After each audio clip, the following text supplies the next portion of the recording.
আসসালামু আলাইকুম এভরিওয়ান। জুম্মা মোবারক। সপ্তাহের শ্রেষ্ঠ দিন শুক্রবার। শুক্রবার সব মুসলমানদের জন্য ঈদের দিন। তো আজকে আমাদের বাসায় ঈদের দিনের মতোই সব কিছু অ্যারেঞ্জ করা হয়েছে। তো আমাকে দেওয়া হয়েছে পোলাওয়ের দায়িত্ব। তা আমি তোমাদের সাথে পোলাও রেসিপিটা শেয়ার করছি।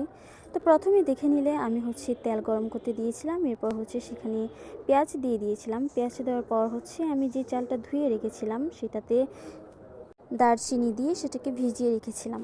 তো এই তো দেখো, যখন চালটা দিয়ে দেবে, এরপর অনেকক্ষণ অবধি পোলাও চালটাকে লাড়তে হবে যেন নিচে দিয়ে লেগে না যায়। যে যতক্ষণে না লাগে ততক্ষণ লাড়ার উপরে রাখতে হয় চালটাকে।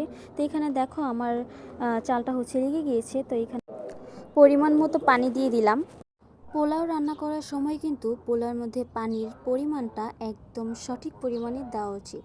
তা না হলে আপনার পোলাওটা একদম নরম হয়ে যাবে এবং পরবর্তীতে পোলাওটা খেতে আপনার একদমই ভালো লাগবে না। তো এইখানে আমি পরিমাণ মতো গরম করে রেখেছিলাম পানি। তো সেইখানে পানিগুলো দিয়ে দিলাম।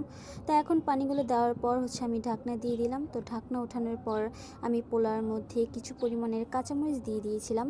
তো কাঁচামরিচ দেওয়ার পর আমি ঢাকনা দিয়ে আবার ঢেকে রেখেছিলাম। তো এরপরে আবার উঠিয়ে একটু নাড়াচাড়া দিয়েছিলাম, কারণ পোলাওটা সবসময় নাড়ার উপরেই রাখতে হয়, তা না হলে নিচে দিয়ে লেগে যেতে পারে। তো নিচে দিয়ে লেগে গেলে অবশ্যই সেটা পুড়েও যেতে পারে। তো এই কারণে পোলাওটা রান্নার সময় অনেক সেফটি নিয়ে রান্না করতে হয়।